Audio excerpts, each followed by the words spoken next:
आज गांधी जी के बारे में कुछ अनोखा बताता हूँ।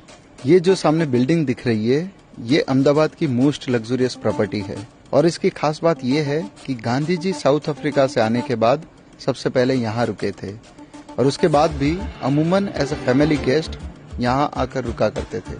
और सिर्फ यहाँ नहीं, अहमदाबाद में ऐसी कुछ दूसरी भी भव्य हवेलियां हैं, गांधी वहाँ भी रुका करते थे। लेकिन एक मिनट, हमें तो पढ़ाया गया था कि गांधी तो अधनंगे फकीर थे, वो तो गरीबों के मसीहा थे और वो तो आश्रमों में ही रहते थे।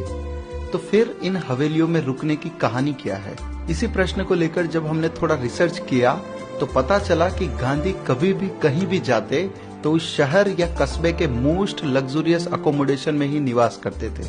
गांधी जब दिल्ली में होते थे तो बिरला भवन में ठहरते थे, जो कि देश के सबसे बड़े उद्योगपतियों में से एक ऐसे घनश्याम दास बिरला की आलीशान कोठी थी। गांधी जब मुंबई में होते थे तो मणि भवन में ठहरते थे, जो कि उनके एक धनी मित्र और ज्वेलरी का बिजनेस करने वाले रेवाशंकर झवेरी की हवेली थी। गांधी जब कोलकाता में होते थे तो हैदरी मंजिल में रुका करते थे, यह भी कलकत्ता के एक बड़े बोहरा व्यापारी की कोठी थी। यहाँ तक कि 1942 में जब गांधी को जेल हुई तो उनको किसी सामान्य जेल में नहीं बल्कि पुणे के आगा खान पैलेस में रखा गया। ये महल देश की सबसे शानदार इमारतों में से एक है और यही गांधी की जेल हुआ करती थी। तो मित्र, पॉइंट है कि गांधी की गरीबी, फकीरी और महात्मापन एक सफेद झूठ है।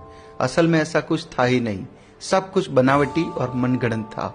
और इसीलिए गांधी की ही एक साथी सरोजनी नायडू ने एक बार कहा था कि इस आदमी को गरीब दिखाने में बहुत पैसा खर्च होता है।